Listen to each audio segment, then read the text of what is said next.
Amerika Birleşik Devletleri'nden Leong Ying bizlerle beraber olacak. More than just an atheist, I was pretty much anti-God. I thought anyone who believed in God and spirituality was a bunch of losers. This was when I was in the dark side. Of course, my mentality had completely gone 180 degrees, and now my aspiration, perception of God and the need for God is completely the opposite. I am probably the biggest God bigot ever. So if I can convince myself, then you know what? Convincing the other 6 billion people, it's going to be easy. God is a necessity of humanity. Well, first of all, of course, God does exist based on my scientific proof, but that we do still need, even in this space age, we still do need a God entity. So obviously I'm here to describe my twin universe theory and how that conceptually, logically leads to a concept of a God, basically. Now that I perceive it, I think in my very young beginning, I did have what's referred to maybe third eye. I did actually have prophetic dreams that came true when I was very, very young. I thought everyone had this gift. But to cut a long story short, I tried to abuse it when I was growing up and I lost that gift. So I guess I've always been this as arrogant to say, this spiritual child. But I went into the scientific field, and then from this spiritual child I became an arrogant scientist, that science will prove everything. Well, actually, now that I claim I prove God through science, I guess that is a correct statement. But at that time I thought, science was everything, and we didn't need God, we didn't need spirituality. So the transformation is a gradual one. Basically came through that book, Clive Star.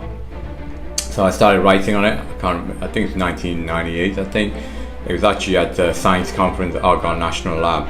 So at first I thought that was just me writing a sci-fi novel, but that was the first step that gradually over the years evolved into this discovery, the twin universe discovery, which again I arrogantly state is the most righteous and correct scientific theory, which ultimately leads to this single omnipotent consciousness, which is my scientific definition of God. So it's been a very, very long, arduous process. It wasn't like an overnight, although there were sort of eureka moment, but it's been at least a 2.5 decade journey, in terms of my scientific movement to finally discovering that there does exist this divine entity that we reference to as God.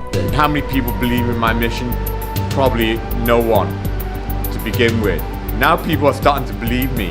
One of the objections that I have with current faith-based religion is that it humanizes, it personalizes God into a human being. Again, I understand that we're a primitive species, but the problem with that when you humanize God is that you add the good and the bad side of humanity onto God, and regrettably humans are not angels. Yet not everyone's a demon either, but we're definitely not angels. So when we personalize God into this body shape, into giving God the name, whether it's Yahweh, Christ, or Allah, then like I said to you, we tend to lump God with all the goodness but also all the evilness of humanity, which is one of the reasons why religion's always been killing itself, fighting against. So I don't try to describe God other than it's like the universe. Just like when someone said, well, what's the name of the universe? And said, well, what are you talking about? The universe is the universe. It doesn't have a name. Well, it doesn't have a face, it doesn't have a legs, arm like a human being. It's just a universe, right? And that's where I describe God. Ultimately in my scientific discovery, God and the cosmos is as one. So it's like the universe. It doesn't have a name. It's just a God, which is, some people think it has a name. It's not a name. That's just a noun. It's not a name. It's just so it doesn't have a proper name. So I don't personalize God. I perceive God as a consciousness. This, if you want to put it in a scientific way, it is a supercomputer of the cosmos, and that's how I define it. And that's why I call it the single omnipotent consciousness. So it's this great thinking supercomputer that is the entire cosmos. That's how I simplify my God. We abuse nature, we abuse the resources that we think is made for us. We don't, and maybe we should come to our realization that, yeah, we are irrelevant. Just like we look at ants and we step on an ant, we say, oh, that's irrelevant. Well, when we say, well, maybe we're that ant, and maybe, we don't want to be stepped on. Maybe we don't want to step on that ant, but we have to realize our position in the universe. The universe is vast, this vastness. But I don't want to downplay that we're irrelevant, we're not important. Just like the ant. Because the ant is small does not make it irrelevant. To me, an ant is just as relevant as we are. Yeah, it's smaller than we are, but it's relevant. So we are relevant, but we shouldn't think that we are the most relevant thing, more relevant than God, more relevant than the ant, more relevant than everything. That's where I believe, then persecute other entities, discriminate against, whether we think our color is better than someone else's color. That's where all the evilness comes on. So maybe humanity should be more humble by itself. That yeah, we are important, but we're just one part of this whole universe, and we should live in harmony with the entire universe. That's how I perceive it. From the birth of Christ out, which, as I mentioned to you, is prophesied, obviously led me to a twin universe, which is my scientific path to discovering God. So what is all this for? Well, it's simple. Actually, I created the one God, one religion, which is the New World Religion, and it is a New World Religion, and it's based on facts-based. So unlike all the other religion, whether the Abrahamic religion like Judaism, Christianity, Islam, which is a monotheistic religion, or all the other non-monotheistic religion like Hinduism. But the uniqueness of this one God, one religion is that purely fact, that it relies on mathematical logic and scientific proof.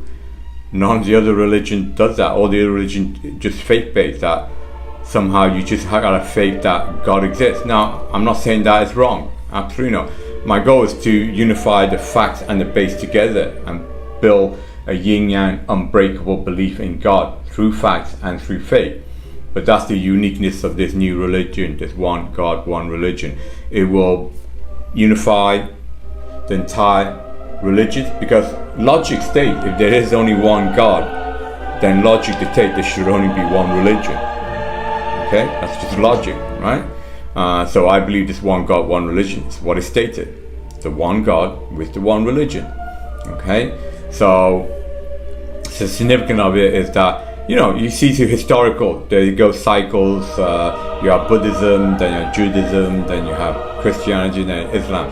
So they go through cycles where new religions, new spirituality movement comes up. So I believe this space age requires a new space age type religion, which is this fact-based religion, which ultimately is going to be the final definitive religion that's going to consolidate all religious belief, spirituality into this ultimate unification of religion and science, this ultimate yin-yang, this duality. So in terms of the significance of it, is literally heavenly defined. It literally is sky's the limit. Words alone cannot describe what I believe is the significance of this major discovery, which, thanks to heaven, has given me as the portal to deliver it to humanity based on knowledge and truth. So I pass people not to worship me, not to idolize me, not to follow me. All they need to look at is the knowledge, the truth, and judge that based on their own wisdom. Okay, and they find the same discovery as I have, then to optionally worship God or not worship God, because my belief is that God don't need to have his butt kissed.